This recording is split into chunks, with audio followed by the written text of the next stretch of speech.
Hi, I'm Ken, and we're here with Miss Brown today. And so what is different about like African schools than the United States? I'm glad you asked. I've spent time in a number of different African countries. The first thing is the amount of discipline in the classroom. Mm-hmm. When a teacher walks into the classroom, everyone stands up. Wow. And then they say, "Good morning, Miss Brown." Mm-hmm. And they do not sit down until the teacher says to sit down. Wow. And they all wear uniforms, Mm-hmm. and they have to pay for their own uniforms. Yeah. But then then they don't have to have so many clothes. Yeah. And there's not the Yep. competition for clothes. Yep. Or for looking cool. Yeah. And there's a lot more. Classes are large usually, unless it's an expensive private school. So there may be 50, even 60, or even 70 kids in a class. So the discipline's real important. But it's all the teacher stands up there at the chalkboard, and the students write it down. Wow. So it can be a lot less interesting. Yeah. Yeah. Is it the same all across the continent, or does it vary from like country to country? That is pretty much the same across the continent. Mm-hmm. What varies is the language that kids learn in. In some countries, there is no common language across the country, so kids arrive in school and they start learning either English or French, Yeah. the language that is common to the educated people across the country.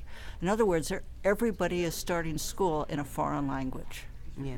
Wow. It's like, wow. But by the end of elementary school, they'll speak their home language and a foreign language, and they'll speak it reasonably well. Yeah. And then another thing that's amazing about African kids is by the time they're adults, they'll usually speak another 2 languages as well. Because if you're coming to a country where there are 3 different languages or 10 different languages in the country, and you're going to the market or the store, and the person there is from the northern part of the country, you're living in the city in the south, so they're going to speak to you in your language. And maybe as a courtesy, as an adult, you speak to them in their language. So it makes for a better transaction, Yeah. and maybe you'll get a better price. Yep. So most African adults speak 2 or 3 languages. So I'm wondering, how many languages do you guys speak? Well, I speak 2, and then I'm learning Spanish. I speak a dialect of Hindi and English, obviously, and I'm learning Spanish. Well, Wow. I only speak English, and I'm learning Spanish now. So that's pretty much all I know. Are there any any specific cultures or tradition or something you've witnessed in Africa that's truly memorable and really sticks out?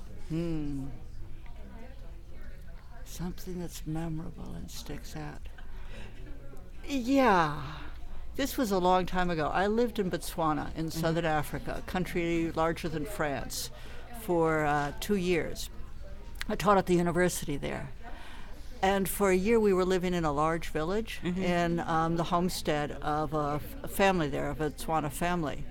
And one Saturday, day that people don't usually do much work, I noticed all of these people walking by slowly, just in 2s and 3s and 5s and 10s, just walking purposefully, it seemed, but no hurry, out of the large village. The large village had 15,000 Yeah, people in it. wow. So finally I asked the grandmother in the household where everyone was going. And she said, well, they're going to the cemetery to bury someone. And this was probably hundreds, if not 1,000 people who were walking. Yep. And I said, who are they burying? Thinking perhaps I knew someone in the family. She said, they're burying a teacher, and everyone wants to be there. Wow. That's really nice. So, Yeah. so teachers are pretty important in Africa? Teachers are pretty important. Education is incredibly highly respected. Parents will put a lot of their money, even if they don't have much, into making sure their kids have enough books for school, Yeah. Paying for secondary school, but secondary school is often not free. And people are real proud. I mean, one family I stayed with in Tanzania, they were so proud that I had a university education and that I had even more than a university education. Wow. At first they almost didn't want to show that they didn't know anything, but then when they saw that I didn't know how to make chapatis, and I didn't know how to carry water on my head. They thought that was kind of sad, so they gave me this little bucket to take to the well to go get some water. And everybody, and they'd say, people along the village would wave hello to me. I was visiting just for a few days. And I'd say, look, I'm like a little girl. I'm carrying a small bucket, because I didn't want them to feel like I was special and I was smarter and better than they were. Yep. I just had more education. Yeah. Yep. But I didn't know how to do certain things. Wow. What inspired you to go to Africa? I was curious about the world.